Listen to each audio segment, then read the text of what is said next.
What does empowerment mean to you? Good question, Nikki. Good one to start with. If you'd have asked me that question about 5 years ago, I would have given you a totally different answer, to be honest. I guess when you say empowered, I probably would have pictured a very powerful, strong, like boss bitch type vibes, a CEO, like, you know, ball buster woman. Now I still have that as an empowerment vision for myself, but I think having gone through the journey that I've been through in the past 5 years or so, empowerment to me is struggle, and empowerment to me is pain and hardship and fear and loss.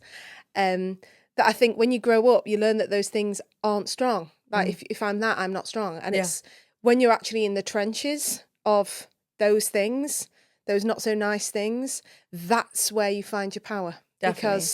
And I think that's for every woman. I'm not talking huge transformations only here. I'm just like every single female, every woman is an empowered person to me. And I couldn't agree more on that vision that we may have had about empowerment. And certainly as I've gotten older, I've realized for me, empowerment is about courage, and it is about being honest with yourself, and it is about showing vulnerability. Yeah. That it's actually okay and really empowering to say, I'm not okay right now. Yeah. I'm not okay, and I need some help, and I need that village around me, which is kind of, you know, where we are with community and why we're doing this. Yeah. And I mean, what does community mean to us? My women, my tribe, and also men. But I feel like there is nothing that is more that feels more supportive without words than being in the presence of another woman. Yeah. You know, my background, my kind of job is working in a very female orientated space. But I just gravitate towards women all the time. And then especially, again, then you go through the stage of being a mother, and that I always say is just you don't need any words. You have this connection with other mothers and other women, and a community where you can be vulnerable, be all those things that we've just said there in the intro, and not feel any amount of judgment or just be around another person that just gets you and that just supports you. Like community, to me, community is everything. Community is currency. Like if it weren't for my friends, my family, the women around me, I wouldn't have got through some of the stuff I've had to deal with in the last few years. Yes. And I think you and I, like, this is, I suppose, why we wanted to bring this to life, really. Exactly. The last time I cried from laughter, probably telling you, when we were talking about the material for this pod, and we were relaying times of exhaustion and talking about sleep deprivation and everything, I think I cried, and I cry every time I recall this story. Okay, I'll do it now. I think I know where you're going, but there's a few of these, so surprise me, hit me. So going back to when Lenny was first born, the sleep deprivation, no one can prepare you for it. Like it is a mind fuck, like so tired. And my friend had come to visit me and to see Lenny, and she left a coat, right? So I think it was a couple of days later, she texted me and said, my mum's going to come round and pick my coat up. Is that all right? Yeah, whatever. So I'm on the toilet. Just setting the scene. I'm on the loo. Just setting the scene. I'm on the John. And my friend's mum knocks at the door. So I make my way down to the door and I answer it, and I'm like, totally looking like Hagrid. And she goes, oh, hi, Michelle, I've just come for Dara's coat.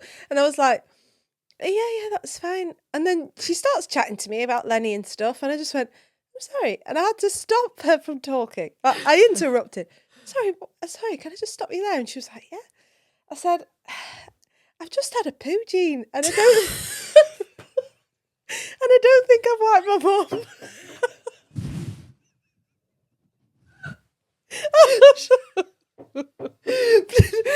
Did you have pants on? Please tell me you had I pants on. had pants on. But you had shit pants on. They were shitty arse. in pants. So she just looked deadpan at me and she went like this. Oh, so I said, yeah. So I just turned around, got the coat, gave the coat, shut the door, toddled back into my living room with my shitty arse. Sat on the sofa and went, did I just say that?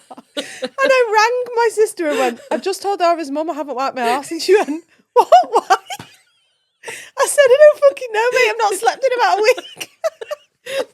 Did you ever find out from Jean whether her mum... I thought you were going to say, did you ever find out if you wiped your arse or not? Well, I'm sure you probably did find out when you wiped your arse afterwards. Yeah. Did Jean's mum ever say, have you ever seen her since? Yeah, probably. Yeah, no, I have seen her since, yeah. But I just don't think... I didn't even have it in me to text her and go, sorry, that was dead inappropriate and I don't know why I said that to you at the door, I'm really tired. It was just left. But isn't it mad? Like, so that was last time I cried from telling you that story. Oh, I love that story. But those moments of exhaustion, like, I remember, I think it was around the same time that Sebi was a baby. And I was in the shower and Mark came in, he was like, what are you doing? And I was like, what do you mean? What am I doing? And then I looked down and had my knickers on. Like, I had just gotten into the shower with my knickers on. I was just standing there, like, dead. Sure, even the other day, I text you and I was like, I just took a box of tampons out of my fridge. Like, I was obviously that tired unpacking the shopping. No one can prepare you for it. No, they can't. I am a big, big believer that often it is healthier for your children for you to move on and be happy than stay in a toxic relationship. And something you said earlier, which is demonstrating love, demonstrating respect, demonstrating being valued, because that is going to teach them to have really healthy relationships. It is. So you met Jack. I did. I did meet Jack. Before getting to that point, and something that you said before about, you know, when you're there and you're in this apartment and you sat you sat there and you just broke down. I will be honest with anyone that asks me about leaving a partner, whether that be a long-term boyfriend, a husband, whether you've got kids, whether you haven't got kids.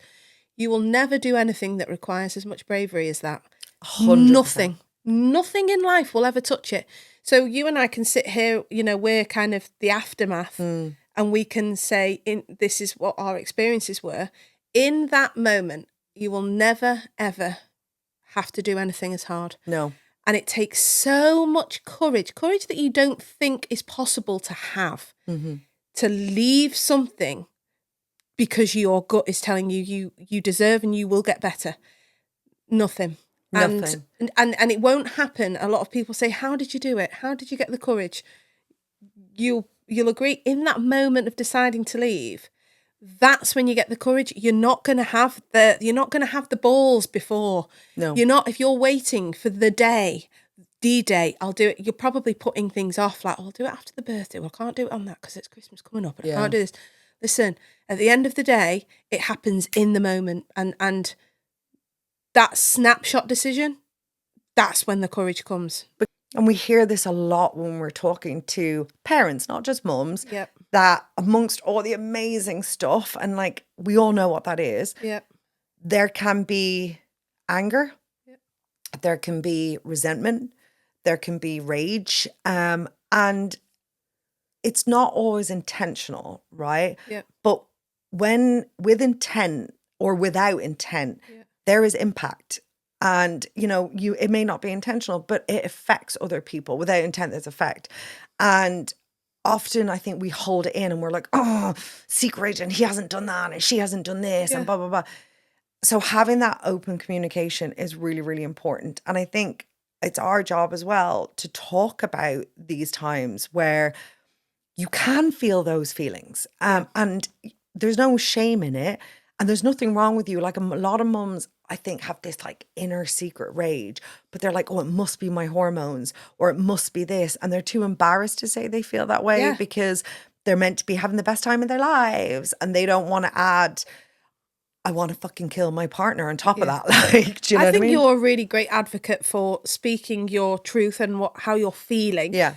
I know we would check in, weekly at least because I used to train you. Yeah.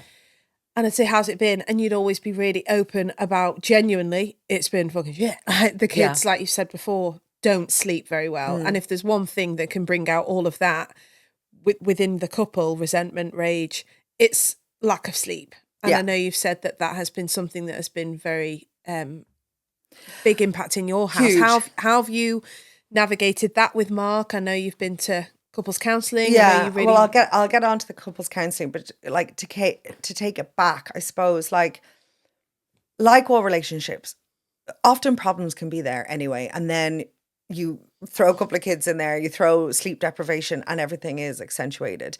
But I think for us, when we had Elle, she was a very chill baby, right? So we were like loving it, going for lunch. She was asleep in the pram. We were like, oh my God, this is dream. This is just the dream. And then we went from 1 to 2 and it was a shocker. And like some people going from 0 to 1 is a huge transition. Yep.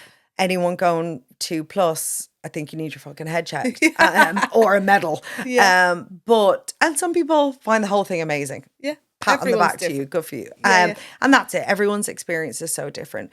But going from 1 to 2 with us was way more of a culture shock than I ever anticipated. And I think, as I said, we were sleep deprived as well. And all of a sudden, we just kind of went from being each other's person to more often than not being each other's punch bag. And you don't realize how each individual is going to deal with that situation until you're in it. And we dealt with it very, very differently.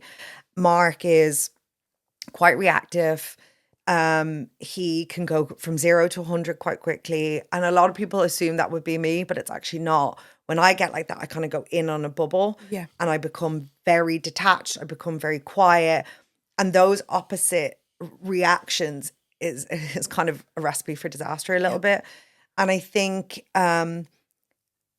I just felt angry a lot of the time because our priorities just seemed a little bit distant. And I know Mark didn't mean it, but like, I'll give you an example. It just sounds like such a silly story now, but there was one morning and we had a terrible night's sleep with the kids. Like I had a terrible night's sleep with the kids, and a friend of mine was coming to stay from London. So I came downstairs and I was like, Mark, please, you have to take the kids for a couple of hours. Like I need to go back to bed. Can you do that? And he was like, yeah, of course, no problem. So I went back to sleep, came down. I'm like rushing to get ready to get out the door. And I was like, okay, cool. So what has Seb had for breakfast? And Mark's like, nothing. I was like, what do you mean nothing? And he was like, well, I don't know what he has for breakfast. And I was like, excuse me? And I'm like, well, firstly, that says a lot. And I was like, secondly, I was like, Mark, you're with us every weekend. And I was like, and also just fucking Google it. Like, do you know what I mean? Open like, the cupboard, open the fridge. Work it out, man. Yeah. Work it out. And then I was like, oh, okay, fine. So I'm like rushing it. And I was like, so he obviously changed his nappies.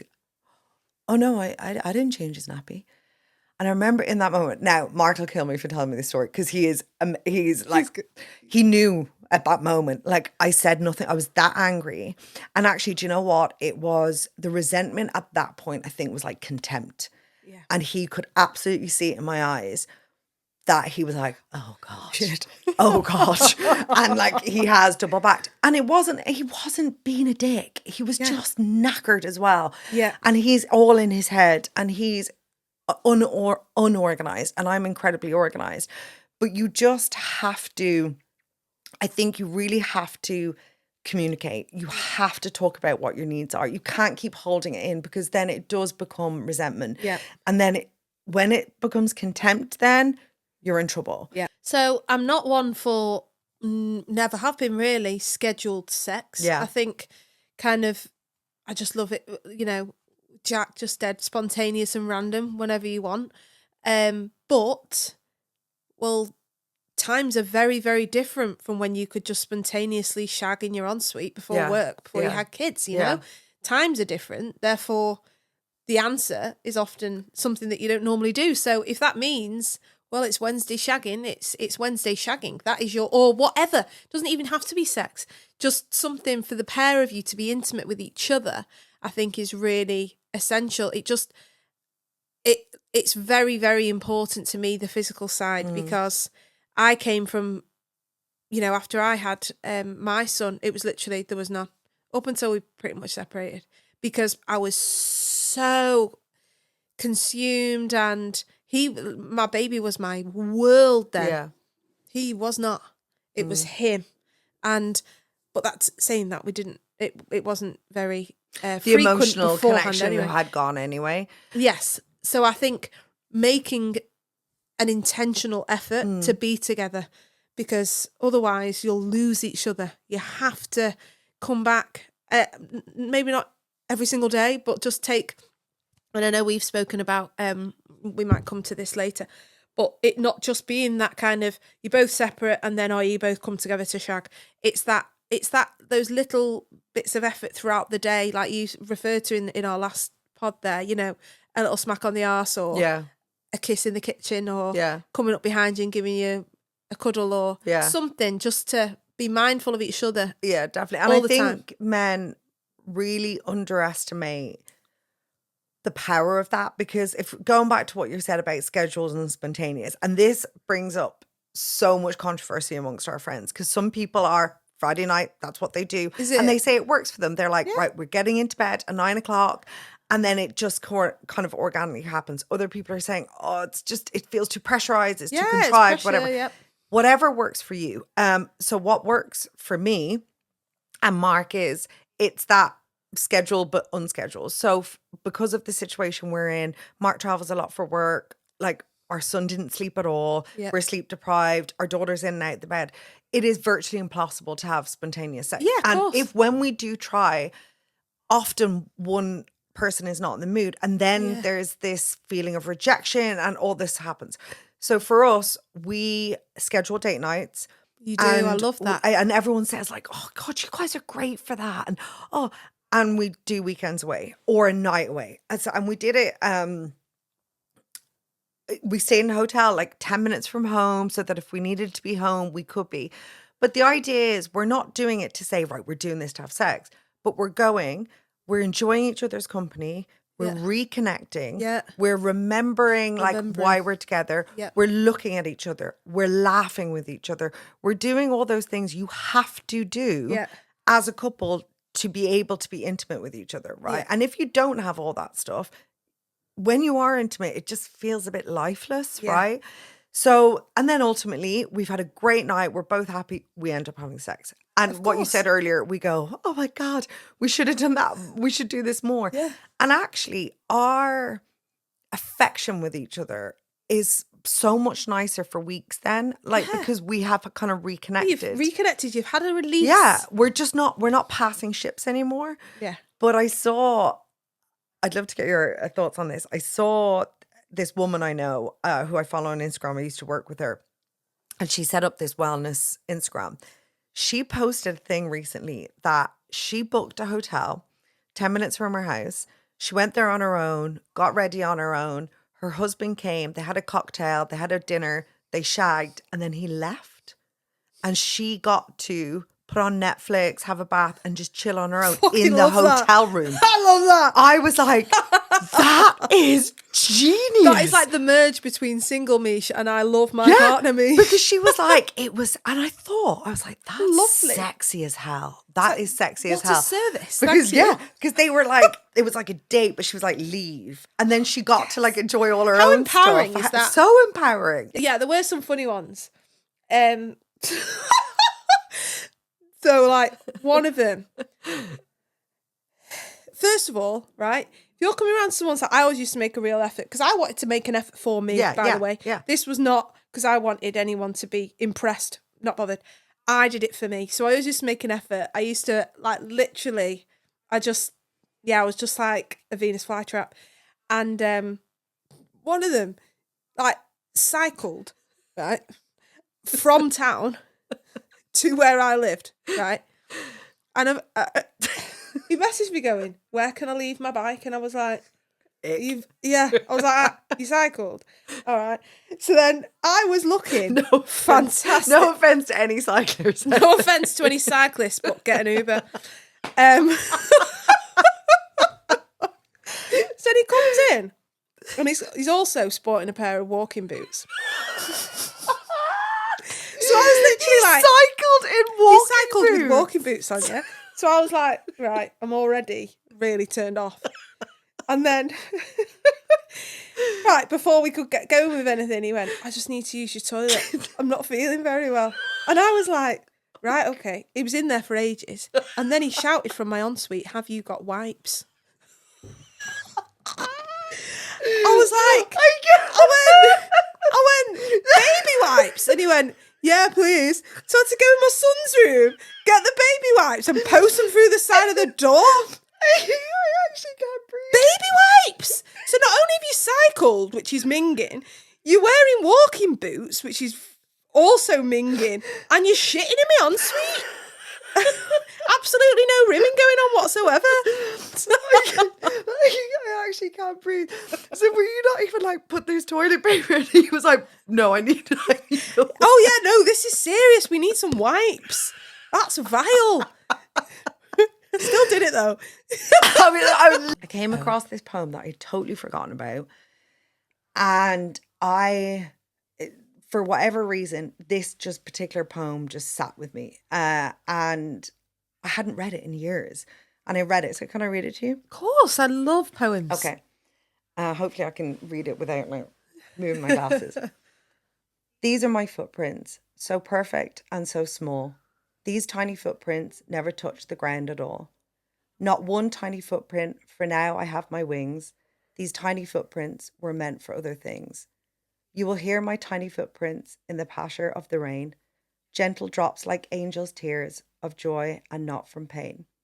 You will see my tiny footprints in each butterfly's lazy dance. I'll let you know I'm with you if you give me just a chance. You will see my tiny footprints in the rustle of the leaves. I will whisper names into the wind and call each one that grieves.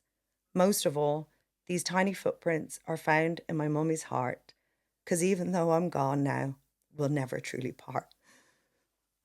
That was beautiful. Who wrote that? It's unknown. I looked it up. It's unknown. If anybody knows who wrote that, Who wrote that? who wrote that, let us know.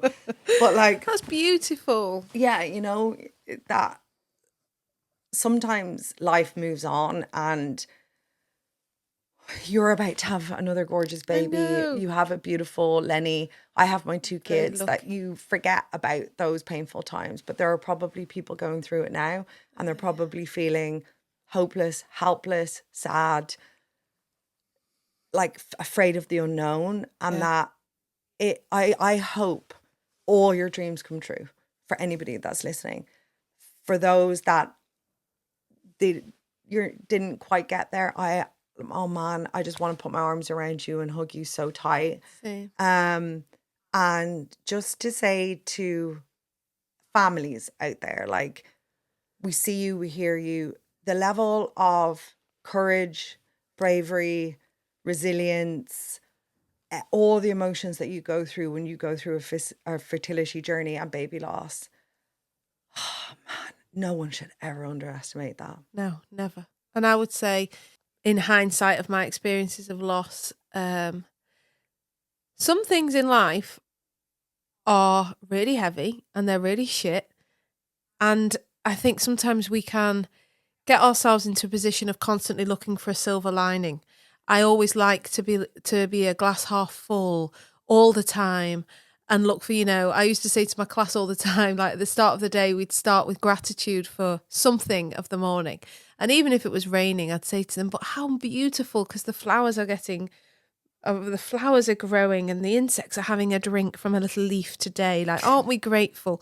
But sometimes it is just fucking shit. And you have to allow yourself that time to like not look for the fucking silver lining at all and just sit and go, this is really awful. 100%. And allow it and not look for the glass half full. My glass is empty today. Leave me alone. And it's okay to be like that. And I would always say, let the feelings, as heavy as they may be, as painful as they may be, allow them to move through you rather than to stay stagnant inside and let them weigh you down. Because, like I said before, it may bring you to a point where you'll lay down, but know that you will get to your knees, know that you'll get back up again. But if you do need to lie down, if you do just need to just switch everything else off, allow it. Don't try and numb out from it. Don't try and distract yourself from it. feel it. Yeah. That's why we're here. Yeah. That is what we come here to experience, is all these different feelings. And again, like, life teaches us that everything we should always be aiming for the rosy. We should always be aiming for happy. Like, that's not life. That isn't life. We're here to experience the good, the bad, the ugly, and everything in between. And they're not pleasant feelings, but feel them. That would be my I love advice. that. Do you think this generation of mothers has been asked to do more than ever before? In the sense, not just more in mothering, Yeah, right? in But life. in life, Yeah. as in work like you don't have kids, have Yeah. kids like you don't work, Yeah.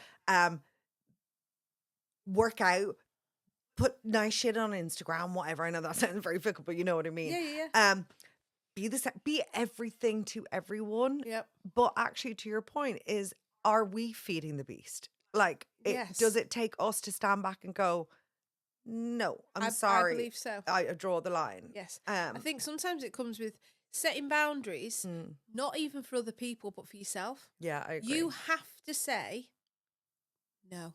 Yeah. And I have done a lot of work, because I was such a yes person all through my childhood, when I was a teenager, early 20s. Yeah. I was the one that was depleted. So then when it came to having children, when it came to having Lenny, I just did, like I say, like absolutely everything.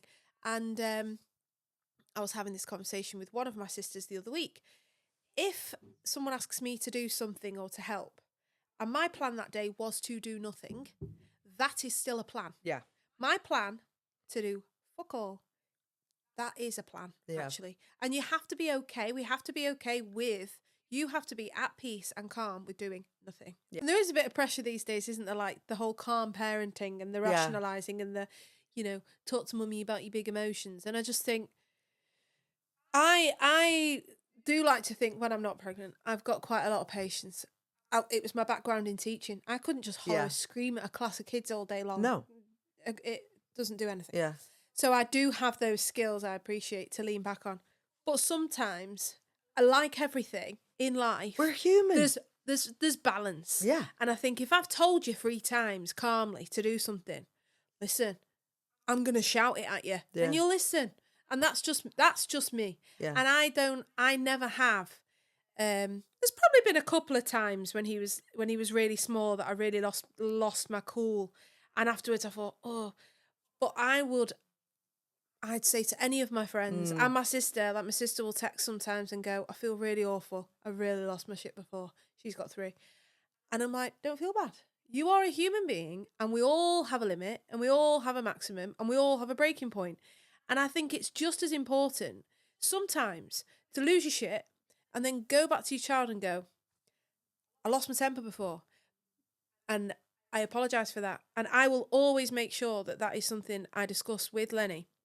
So when he loses his temper and he loses it, he can go, oh, but I'm just going to go back now because I'm going to model what my mum does. And I think that's an important part as well, because really important. Almost staying calm all the time, you're setting your child up to almost feel bad for feeling those emotions that are big and snapping and shouting.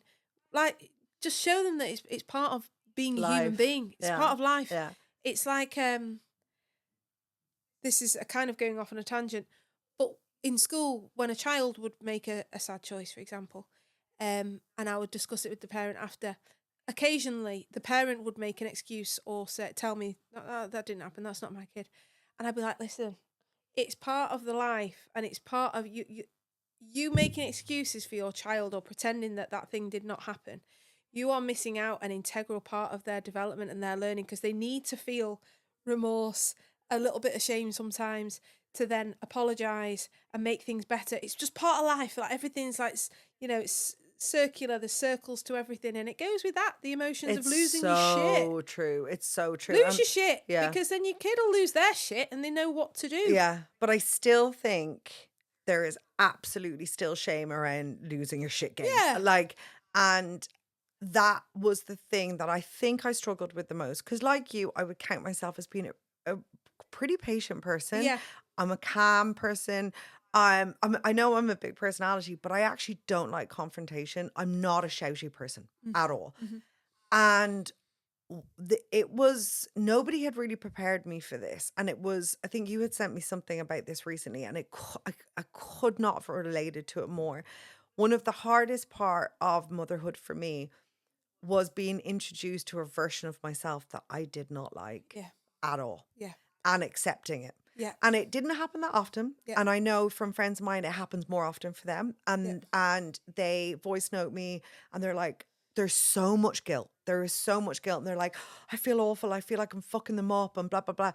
And I'll message back and tell a story about something that happened with Elle. And again, what we talked about earlier, they say, oh, thank God, I feel like I'm the only one. Let's not shame people for feeling angry, getting the rage, snapping at their kids in whatever context that is, obviously within reason, right? Yeah. It happens to us all. And the more we kind of say to our mums groups or our friends or as parents, and the guys to their friends and to our own parents, I really lost my cool the other day. And like, you know, I remember being in the car and like Sebby's screaming. I was like, mommy, mommy, mommy, mommy. And the repetitiveness. And I literally was like, all of a sudden I just went, shut the fuck up! Like screamed it. The two kids just went silent. And like Elle was like, mommy, that wasn't very kind. That wasn't very, and I'm like, I just told you to shut the fuck up. You weren't listening. And I did go back. When I did calm down, I did go back and apologize to her. If we just bring it back to the original question on supplements. So what? But what can I say? But no, if you have someone in clinic and they're like, right, where could I start? Small changes, big difference. Split it between nutrition and supplements. So of those supplements I did list out, are they all a load of bollocks? Or no, they're not. Okay. They're not. So and I recommend supplements. I like supplements. Okay. So first of all, I would say the two tests that I do for 90% of my clients would be a full blood panel. Okay. Where you'd look at iron, vitamin D, B12, as well as like liver function, white blood cells. Like you just want a full picture of what's going on in their bloods. Yeah. So, and then also I love hair tissue mineral analysis, which is where you send off a little bit of your hair, and that looks at all the minerals in your body. Minerals are spark plugs for everything in the body, including immunity, energy, hormones, thyroid health,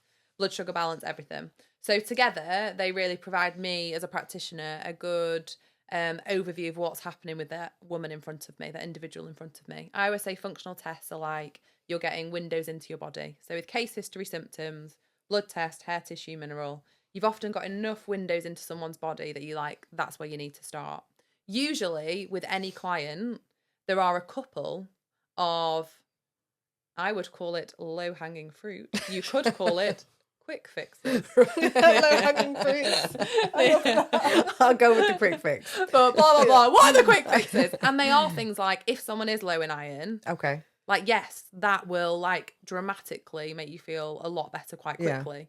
Low vitamin D, like any kind of low level of nutrient, then you cannot. And there often will be a couple that I'll find. And that then is, I mean, say for instance, like low electrolytes and low iron are the two that, like, if someone is ever low in both of those, they literally think I'm a magician. You know, they're like, they're like, You've oh changed my my life. God. Yeah, like, but quickly. Like, you know, there's long And they slots, were just simple supplements. simple supplements. Right, okay. But you need to kind of test, I would say, to know what where you're at. Your GP in the UK should be able to run what we call a TAT screening, TATT. So tired all the time screening. Okay. And that would look at a lot of those markers. I have never that you ever heard need. of that, because there is now a direct correlation with tongue tie putting pressure on your heart health, your breathing health, your sleep apnea. Mark's a terrible snorer. Why aren't we given this information? Exactly. Then? 'Cause it's like, obviously, I'm on the brink of embarking on newborn life again. 8 years was a long time ago.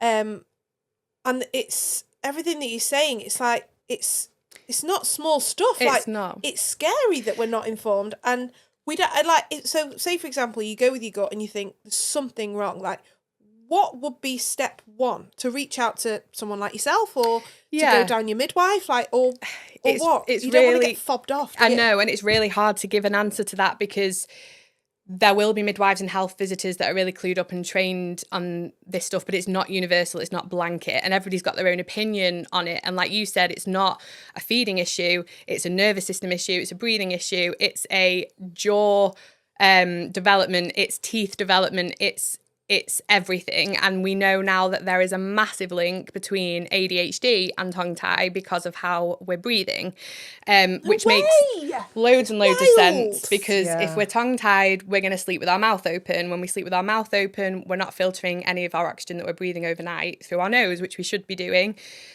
which affects our quality of sleep, and the air that we're breathing in is dirty. So when you've been doing that consistently from day one, and you are then a child or even an adult, I mean, I was diagnosed in my 30s, but it makes sense that those children or those adults that aren't breathing appropriately overnight and not having the right rest that they should be getting are going to struggle with their mood and inattentiveness and dysregulation.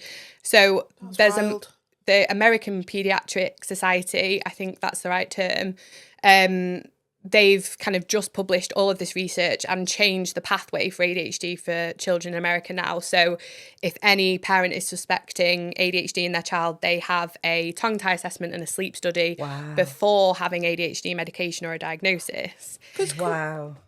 Carry on. So to answer your question in terms of like what you would do, it is really finding the right people. I think that if you have a baby that's really unsettled, they're maybe not feeding very well, their tongue isn't lifting off the floor of the mouth when they're crying and those types of things, their jaw might be a little bit recessed, or they have like their chin maybe pushed back a little bit. They're really unsettled, their shoulders are up by their ears, you can't really see their neck very easily, they've constantly got clenched fists and a bit of a furrowed brow. And you've then had maybe a tricky birth, whether that be very fast, very slow, or forceps, emergency section or a planned section, any type of birth can contribute, but obviously those instrumental births have higher risk factor, is probably to start with an osteopath, because like I said, we need to treat the body, we need to treat the fascia system, because our tongue is the gateway of our fascia. And if fascia is tight in any part of our body, it's going to be impacting on our tongue. So babies can have all of the signs and symptoms of tongue tie, but it could just be tension. But you cannot have a tongue tie without the tension, but you can have tension without the tongue tie. My osteopath, and we'll give some recommendations. I mean, Emily, you can give us some of yours. I have an amazing woman who we use, and she said that actually you can reverse, in inverted commas, tongue tie, because it's actually just tension and jaw. So say a lot of reflux, you were saying, obviously is linked to tongue tie, but often it might not be, right? It could be a lactose intolerance. It could be, and this is where I struggled a little bit, was a cow's milk intolerance. And then you get told, actually only 1% of people have cow's milk intolerance. It's probably lactose. I did notice if I reduced the lactose with both my kids, there was a difference. So how do you recognize, you've talked through kind of recognizing tension for tongue tie. How do you recognize just general reflux, digestive issues that should be it's looked at? It depending on the symptoms and the child's age. I think that if you've got a baby that has reflux and colicky symptoms, they are experiencing signs of birth tension, and they're maybe clicking on the bottle, they've got a really shallow latch, you can hear them gulping air. Are we vajazzling? Or Oh no, we're not vajazzling. Can't be arsed with that. No. Can't even see it. What about just are you all hair? Are you going for the all hair look? Big bush. Or, well, everywhere, anywhere. I shave my legs every day. Right. I shave everywhere every day, but that is not, it's not getting any it's not getting taken out at all, so it's not going out for a walk. It's not going anywhere. It's wearing a nice scarf and it'll stay that way. Autumn is here. I don't have to. Well, actually, mine did go down because after that swollen vagina stuff, mine has its puffer jacket. Yours has a scarf. Mine has a puffer jacket. I was traumatized, so I went in with both of my kids. Like I was going on my first holiday with the boyfriend. I got a full Hollywood. Did you? Like pack sack of crack, because when I was fucking C-section, man. But at the beginning of the C-section, when they lie you in the bed, they like open your legs and your legs are in the air. I felt very exposed. I probably will have Because you were. I'll probably will prep. I don't Yeah. like having a bush. But I was really traumatized because when I was pregnant with Al, I would never normally have given a shit. And as I'm now thinking of this story in my head, it sounds like I was just a horny bitch when I was pregnant, but I really wasn't. But in the first trimester with Al, I got COVID really badly. Oh, And I was brought to hospital. In my experience of going to hospital in the UK and Ireland or GP or ever, I have never come across a dreamy doctor in my life ever, right? So Oh, I shit. was 12 weeks. I couldn't really give a shit up. I mean, even before I had COVID, I hadn't shaved, hadn't done anything in weeks. Then I had COVID. So last thing I was thinking about, brought into hospital. Dr. Dreamy walks in. Now, I mean, no joke, he was absolutely beautiful. And did you just think, beautiful? but I've got a bush? No. It's kind of worse. So he's like talking to me and I'm like, wow. So he goes, I think we've done some tests. I think we need to do an internal. I think we need to do an ECG. So I'm like, all right, okay. So I'm not even thinking, because I'm assuming an ECG, everything is taped to your chest. Yeah, that's what an ECG is. He obviously does it a bit different. So next thing he's like, My knickers off. Didn't know we put a pad there. Okay.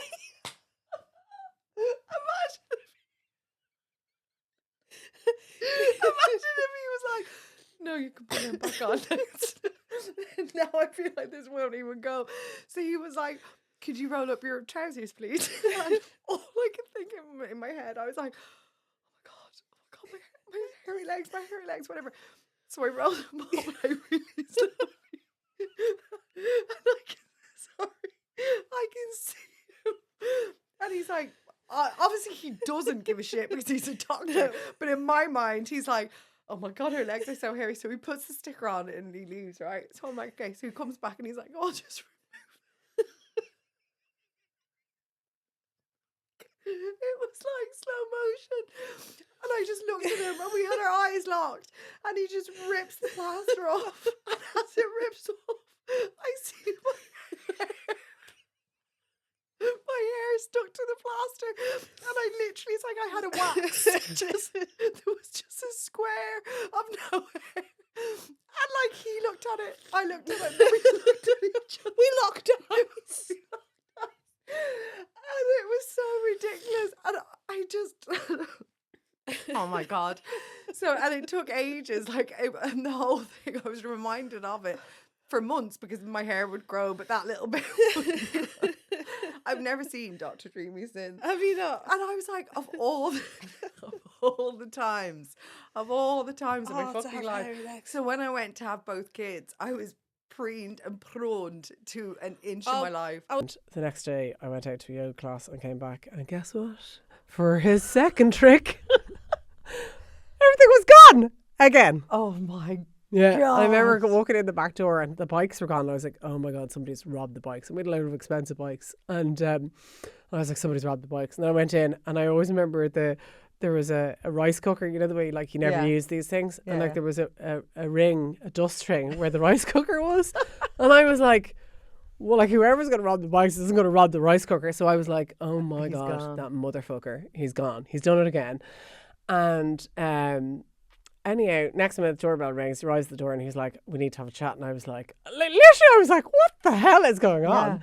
And we had a 5-minute conversation down the road, like walk down the road. And he was like, I had an affair when I was in Australia. And I was like, hey, in my head, I was like, hey, why is he telling me this a year later? Yeah, and I forget that. Like, somehow I thought you caught him or she messaged. No, He actually admitted to the he affair. told me. And then like in my Right. head, I was like, why the fuck is he telling me? You know, and he was like, you know, and again, like this, like, you know, this is the thing with narcissists, by the way. They're always either the victims, the persecutors, or what's the third thing? I can't even remember now. But anyhow, so he was there and he was like, you know, and I had to tell you and la la la la, and you know, and I've taken all my stuff, and you know, I'm going to give you a few days and we'll talk about it in a few days. And I was like, sorry. And just to give you some context, right? I had left my job. Wow. My career, which I like spent decades building to get to the point where I was at. Yeah. Left my job, sold my everything, my house, my car, all my worldly possessions, had a leaving party. Like, I cannot tell you how little of the pillars that made me were all gone. My mother had died as well within that year. So, like, I mean, I just felt like I had been stripped so bare. This is like where good friends come into. I rang Rachel Tracy, who's a good pal of ours, and I was like, Rachel, you know, what the fuck, you know. And I also knew as soon as I told anybody that was it. Because I mean, I was like, and like, there was an hour where I sat there on my own going, right, like, I need to make a strategic plan here, because as soon as this comes out, there's no going back for it, and then the decision is made for me. And I remember ringing Rachel Tracy, and she was like, well, you've got one thing and one thing only to do. And she was like, you have one opportunity to get the truth out of him. And she was like, you need to go and hunt him down, and you need to sit down, and you need to record, you need to ask, you need to think like a lawyer, not like a wife or a scorned lover or whatever, and you need to find out the truth. So I went and banged down his family house, like, screamed down like a fishmonger, like, in the street. He wouldn't answer the door to me. Like, I literally no answers. Did you have a relationship with them throughout? The family? I remember, Yeah, they were lovely, actually. I actually felt sorry for them. I think that they got the raw end of the deal and all this, you know. I mean, well, anyway, you'll probably get to it. They have seen this behaviour in him before, though, of course, yeah. But, like, I mean, they fell in love with me as I did with them, and, like, so there's a big loss to everybody involved. Like, it's not just, and, like, now the hindsight is, marriage isn't about two people. Marriage is actually about two families and groups of friends, and actually the marrying of two lives together. But anyhow, so I sat down, I got all my answers out of him. Turns out after he had proposed to me and scooched off to Australia, he'd downloaded Tinder. And that's the piece of the jigsaw that actually annoyed me the most for some reason, because it was so deliberate. It wasn't like he, you know, just fell in love with Mary and accounts and couldn't control himself. But, like, he purposely went out to go in the pool, met some girl, and fell in love, and had a full relationship with this woman for 6 months, and then married me. And Did then she know about continue. you? I don't know. Never. Oh, you never found out. found out? No, never Oh. found out.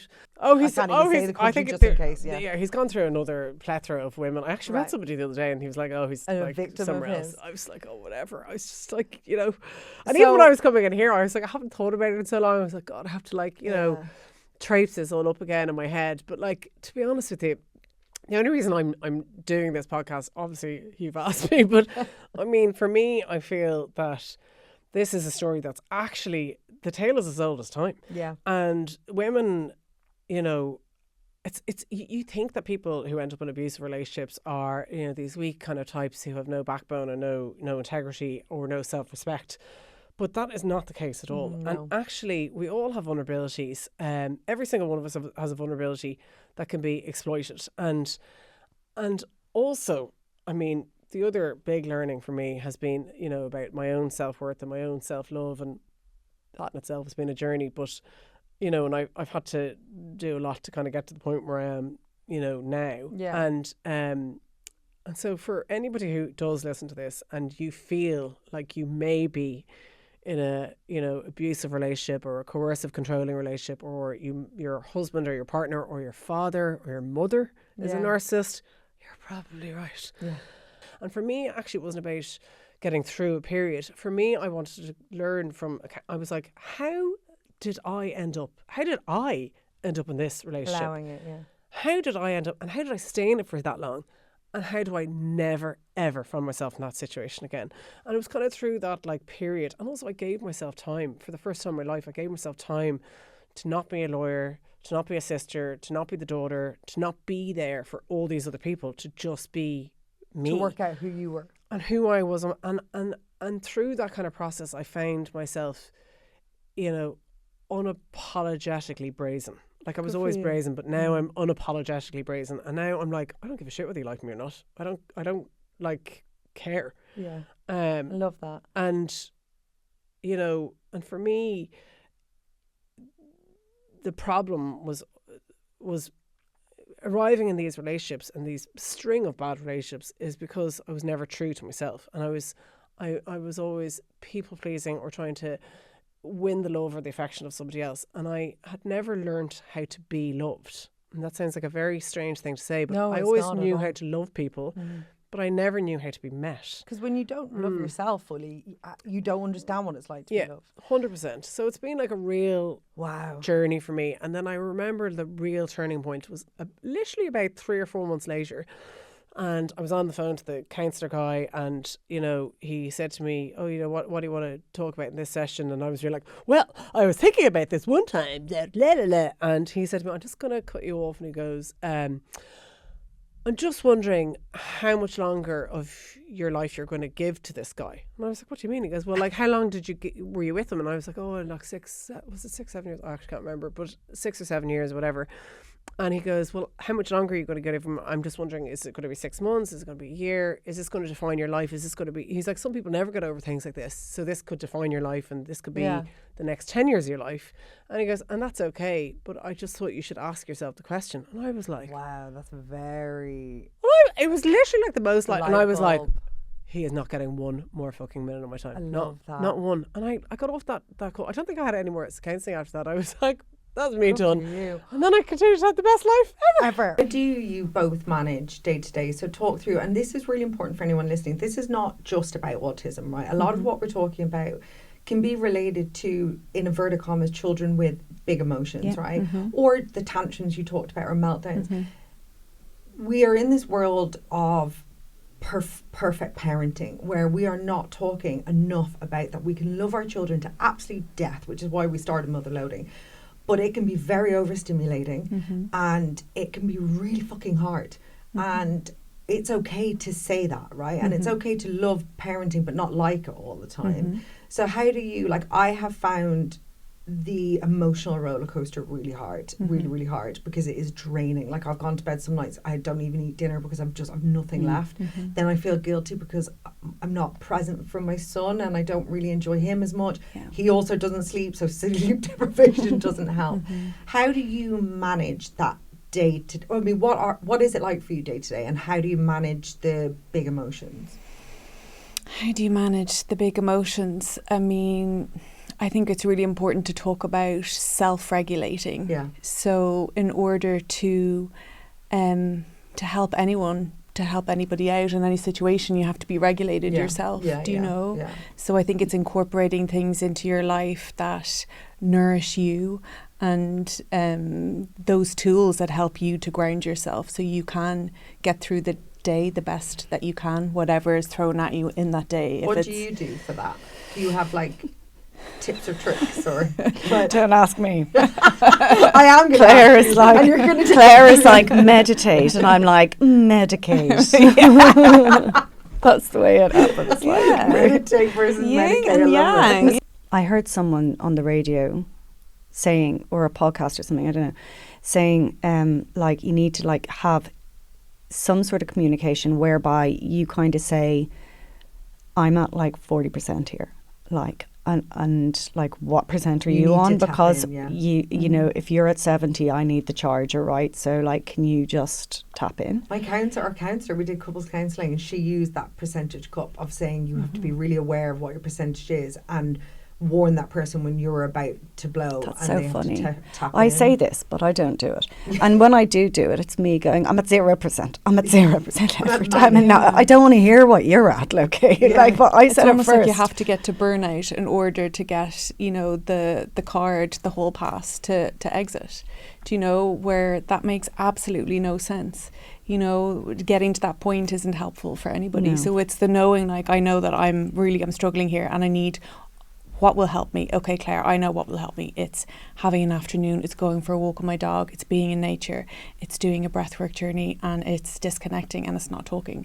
And that is what is going to revitalise me and my nervous system in order to take on the next day. Yeah, because we do come from a generation where we believe that we have to do everything for everyone. You're not allowed you're not allowed to struggle. You're not allowed to not cope.